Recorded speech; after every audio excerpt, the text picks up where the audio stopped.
നമസ്കാരം പ്രിയപ്പെട്ടവരെ. ഒടിഞ്ഞ കൈയുമായി വോട്ടർമാരെ കാണുന്ന ഒരു സ്ഥാനാർത്ഥിയെ നിങ്ങൾക്കായി പരിചയപ്പെടുത്താം.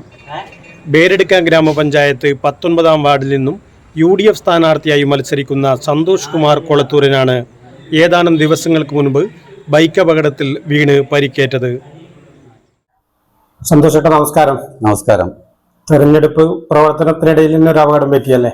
അതെ. എവിടെ വെച്ചായിരുന്നു ഈ സ്കൂട്ടർ മറിഞ്ഞത്? എന്തായത് ഒന്ന് പറയോ? അത് ബൈക്ക് മറിഞ്ഞതാണ്. നമ്മുടെ ആയങ്കടവില് നമ്മുടെ വാർഡിന്റെ ചെറിയൊരു പ്രദേശമുണ്ട് അവിടെ. അപ്പൊ അവിടെയുള്ള ആളുകളെ കാണുന്നതിന് വേണ്ടി പോയതാണ് ഉച്ചയോടുകൂടി. അപ്പൊ പോകുന്ന സമയത്ത് ഒരു നായി അഡം പറഞ്ഞു. അപ്പോ നമ്മുടെ എൻ്റെ കൂടെ ഉണ്ടായിരുന്ന നാരായണൻ ഒന്ന് സൈഡാക്കിയതാണ്. അപ്പോൾ അവിടെ വലിയ വെള്ളം പോകുന്ന ഒഴിച്ചാലുണ്ടായി, അതിലേക്ക് വീണു. അപ്പൊ ഞാൻ എൻ്റെ കൈ കുത്തി അങ്ങോട്ടൊന്ന് ഇതായതാണ്. അപ്പൊ ഇല്ല് അങ്ങനെയൊക്കെ പൊട്ടിയത്. ആ സമയത്ത് തന്നെ ഹോസ്പിറ്റലിൽ പോയല്ലേ? ആ സമയത്ത് തന്നെ ഞാൻ ഇവിടുന്ന് നമ്മുടെ തൊട്ടടുത്തുള്ള നമ്മളെ രാജേഷിനെ വിളിച്ചു. അപ്പൊ അവനൊരു വണ്ടി വിട്ടു. അതിൽ തന്നെ നേരെ കാഞ്ഞങ്ങാട് പോയി. അവിടെ നിന്ന് ജില്ലാസ്പത്രി പോയി, പിന്നെ സിറ്റി ഹോസ്പിറ്റലിൽ പോയിട്ട് ബാൻഡേജ് ചെയ്തത്. ഇതിപ്പോ എത്ര ദിവസം റെസ്റ്റ് വേണമെന്ന് പറഞ്ഞിട്ടുണ്ട്? അതിന് 45 ദിവസം വേണമെന്നാണ് ഡോക്ടർ പറഞ്ഞത്. അതിന് 10 ദിവസം കഴിഞ്ഞ് ഒന്ന് കാണിക്കാൻ വേണ്ടി പോകണം.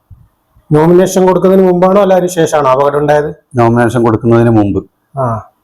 പാർട്ടി എന്നെ സ്ഥാനാർത്ഥിയായി പ്രഖ്യാപിച്ചതിന് ശേഷമാണ് ഞാൻ വീട് കയറാൻ വേണ്ടി പോയത്.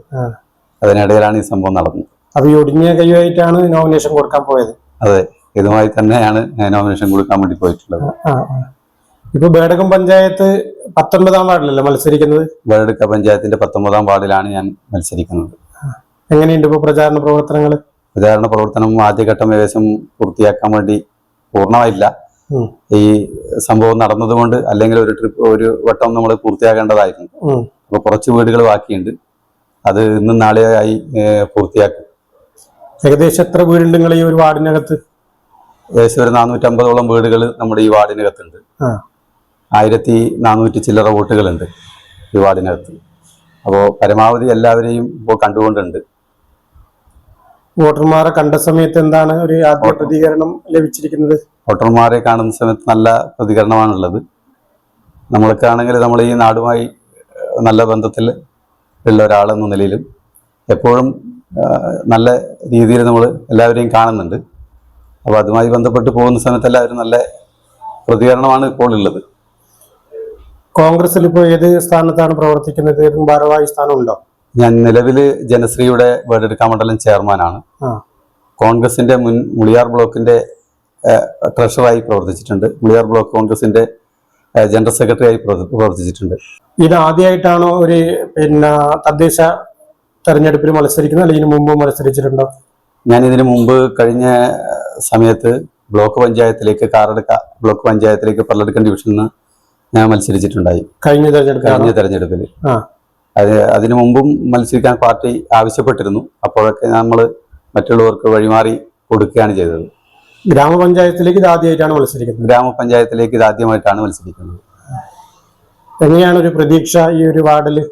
ഈ വാർഡിൽ നല്ല പ്രതീക്ഷയുണ്ട്. ജനങ്ങൾ നല്ല അഭിപ്രായമാണ് പറഞ്ഞിട്ടുള്ളത്. അതിനോടൊപ്പം മുന്നോട്ട് പോകുന്നുണ്ട്. LDFന്റെ പഞ്ചായത്ത് ഭരണസമിതി നല്ല രീതിയിലുള്ള ഒരു പ്രവർത്തനം ഈ വാർഡിനകത്ത് അല്ലെങ്കിൽ മൊത്തത്തിൽ പഞ്ചായത്തിനകത്ത് കാഴ്ചവെച്ചിട്ടുണ്ടെന്നാണ് അവകാശപ്പെടുന്നത്. നിങ്ങളെ എങ്ങനെയാണ് അഭിപ്രായം? പഞ്ചായത്ത് ഭരണസമിതി അങ്ങനെയാണ് പറയുന്നത്. പക്ഷെ നമ്മളെ സംബന്ധിച്ചിടത്തോളം ഇവിടെ ഒരുപാട് വിഷയങ്ങൾ നമ്മുടെ വാർഡിനകത്തുണ്ട്. റോഡിന്റെ വിഷയമായാലും, അതേപോലെ കർഷകർക്ക് കിട്ടാവുന്ന പല വിഷയങ്ങളുണ്ട്, പെൻഷന്റെ വിഷയങ്ങളുണ്ട്. നമ്മൾ ജനങ്ങളുമായി ഇപ്പോൾ അടുത്ത് പോകുന്ന സമയത്ത് ഇത്തരം വിഷയങ്ങൾ കൂടുതലായി പറയുന്നുണ്ട്. കുറേ വീടുകൾ സംബന്ധിച്ചുള്ള വിഷയങ്ങളൊക്കെ ഇവിടെയുണ്ട്.